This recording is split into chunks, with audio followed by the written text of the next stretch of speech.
Selanjutnya nih, Bang Nasrun. Oke. Kayak ujian skripsi ya. Oke.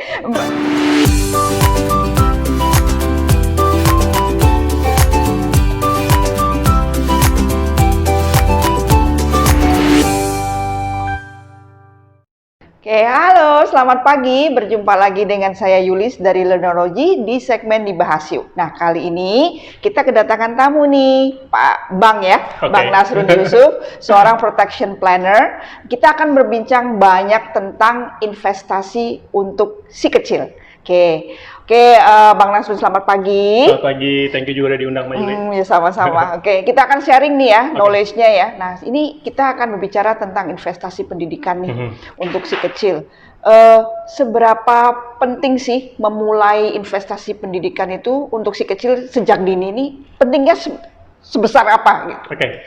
Kalau orang tua tersebut memikirkan tentang masa depan anaknya, berarti udah masuk ke skala penting banget. Kecuali kalau dia ignore tentang pendidikan anaknya.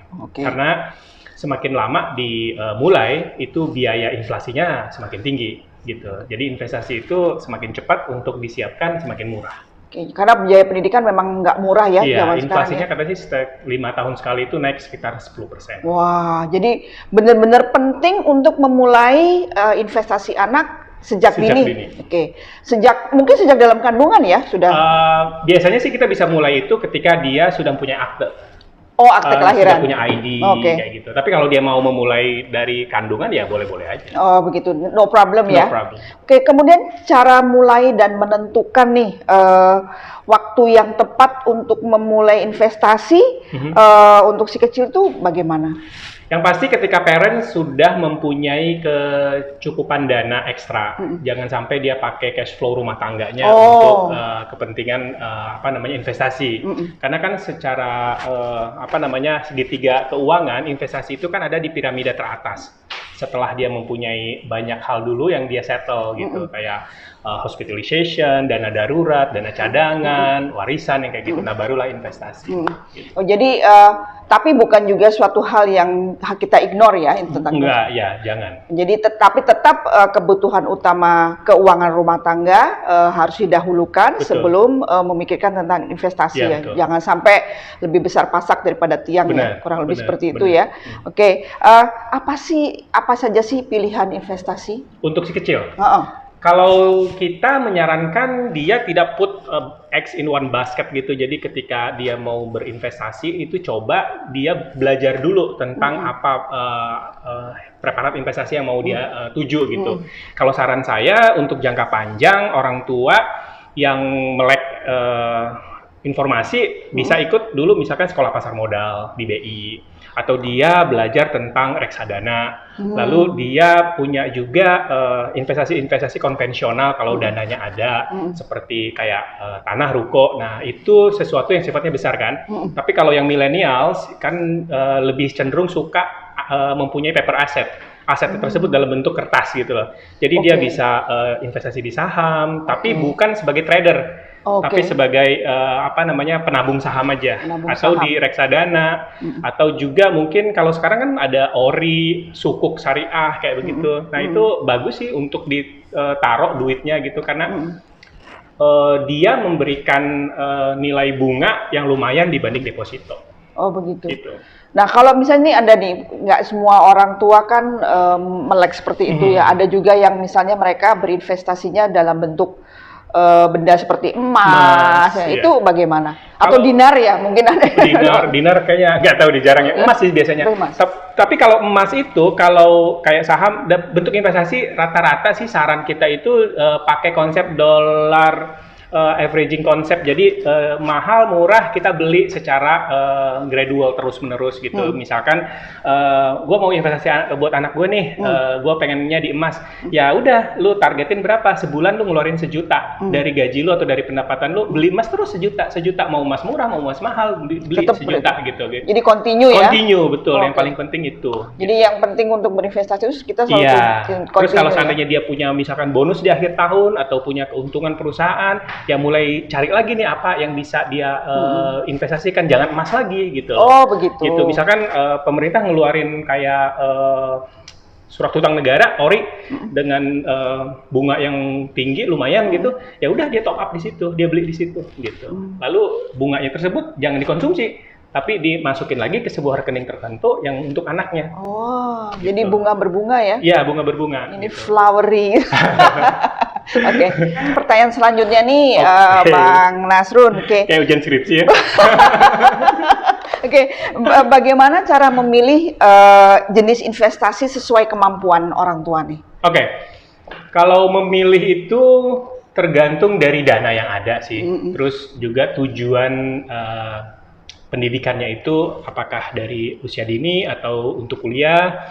Nah, kalau dia ada dana yang cukup seperti yang dibilang tadi, dia bisa memilih dari berbagai macam preparat investasi yang bisa yang paling murah sekalipun atau yang mahal sekaligus gitu.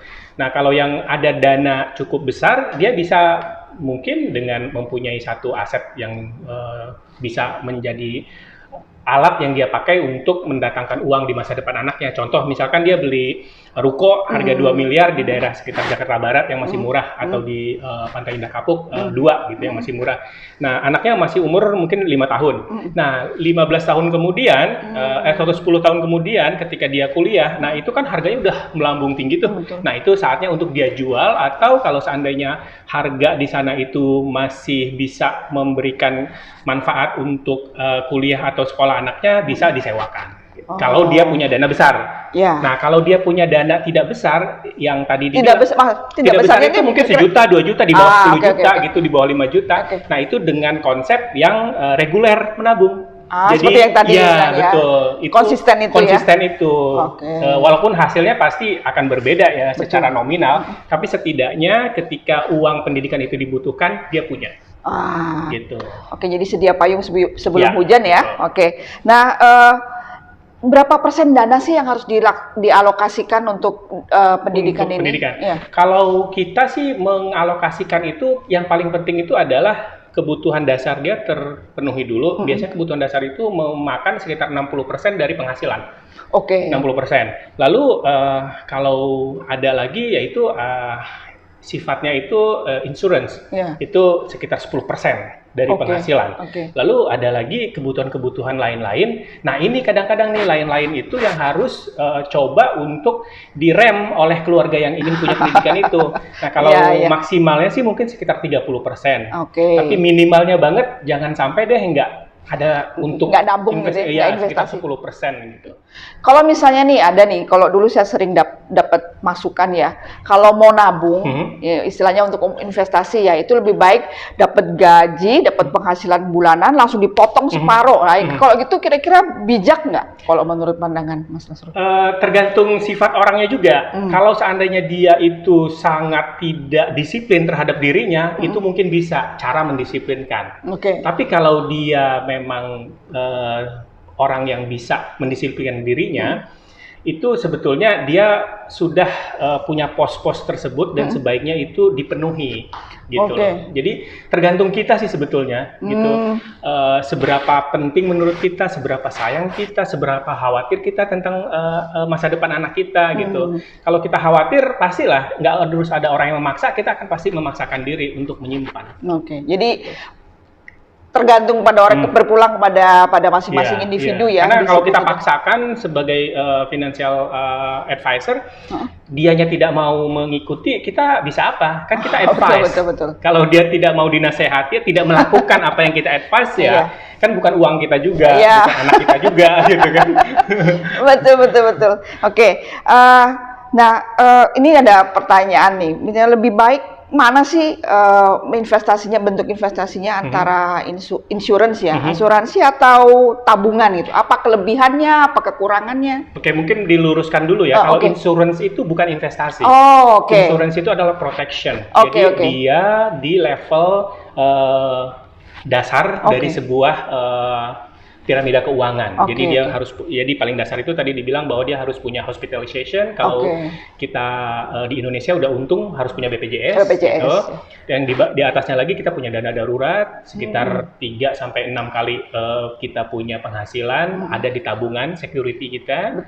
Lalu di atasnya lagi kita punya dana sakit kritis untuk kalau suatu saat kita tidak bisa bekerja karena faktor kesehatan, keluarga kita masih tetap bisa makan at least 5 tahun ke depan. Wah, oke. Nah, di atasnya itu baru ada dana warisan. Kalau kita punya anak yang masih kecil-kecil, ya sekitar 10 tahun dari penghasilan kita harus ada dalam bentuk dana warisan. Nah, itu baru beli dari pihak ketiga karena jumlahnya kan besar. Itu baru beli dari asuransi itu, dana sakit kritis, dana warisan beli dari asuransi itu. Bikin polis kecil-kecil nabungnya, tapi dapat manfaat gede. Nah, di atasnya itu baru dana investasi, gitu. Nah, dana investasi yang kita obrolin sekarang itu adalah di top level of piramida keuangan sebetulnya. Iya. Gitu. Jadi memang ternyata masalah keuangan ini bukan hal yang kita harus sepelekan ya, nggak bisa disepelekan sama sekali ya. Kalau kedepannya nanti kita mau tetap seperti saat ini, mau nyaman hidupnya. Mau nyaman hidupnya. Iya. Anak kita juga mau nyaman hidupnya. Gitu. Jadi kembali tadi, jadi kalau masalah asuransi tadi sebenarnya bukan investasi ya. Bukan. Jadi kalau tabungan itu jadi bentuknya tabungan ya kalau investasi. Kalau investasi itu yang tadi kita bilang bahwa dia harus lihat dia punya duit berapa. Kalau duitnya kecil ya reguler lah menabung gitu. Oke. Nah, kemudian nih kenapa nih kita harus menyiapkan dana pendidikan dari sejak dini nih? Mungkin diulang lagi dari pertanyaan awal tadi. Kok penting banget sih ya? Penting karena pendidikan itu kan berhubungan dengan banyak hal. Dengan networking sebetulnya kalau zaman sekarang. Betul. Makanya kenapa kita harus memasukkan anak kita di sebuah institusi pendidikan yang bagus dari kecil. Dari PAUD, dari TK, dari SD itu harus bagus. Karena anak yang bernetworking dengan sebuah institusi yang bagus itu menghasilkan networking bagus. Gitu. Ini continue ya seperti itu. Betul. Ya. Karena misalkan suatu saat saya dewasa, saya pengen bikin sebuah startup, ya kan? Lalu si anak tersebut networkingnya jelek. Kita nggak bisa sebutin sekolah apa gitu yang networking jelek. Maksudnya dia lulusan sebuah institusi pendidikan yang seadanya deh gitu. Nah, sudah pasti dia tidak didukung juga oleh orang-orang di sekitarnya yang mempunyai networking bagus juga. Nah, how to start your startup kalau seandainya lu nggak punya support system yang bagus? Betul. Jadi itu gunanya ya. Itu gunanya. Jadi kita harus memandang jauh sekali ke depannya. Jadi dimulai sejak dini supaya nggak cuma ngomongin tentang investasi, tapi tentang networking. Karena kalau pendidikan di mana-mana kan sama, ijazah selembar doang ya kan. Tapi yang dibawa oleh kita during period kita mendapatkan ijazah itu adalah networking kan. Betul. Gitu. Jadi memang kuncinya di networking ya. Betul. Karena modal usaha zaman nanti itu, zamannya anak-anak kita besar itu nggak cuma melulu uang. Lu punya banyak uang pun kalau lu nggak punya support system yang benar, uang lu bisa habis gitu loh. Jadi yang dibeli sama kita sekarang ini diinvestasikan oleh kita sebenarnya ini support systemnya itu ya. Sekolahkanlah anak di PAUD yang bagus, di TK yang bagus, SD, SMA sampai kuliah yang bagus gitu. Dan itu need money ya. Lu pengen bagus ya pasti harus bagus dong. Oke, para sahabat Learnology, kita akan memasuki closing statement nih. Sekarang Bang Nasrun mungkin akan memberikan satu encouragement ya untuk sahabat semua tentang investasi sejak dini. Saya nyebutnya sahabat Learnology ya.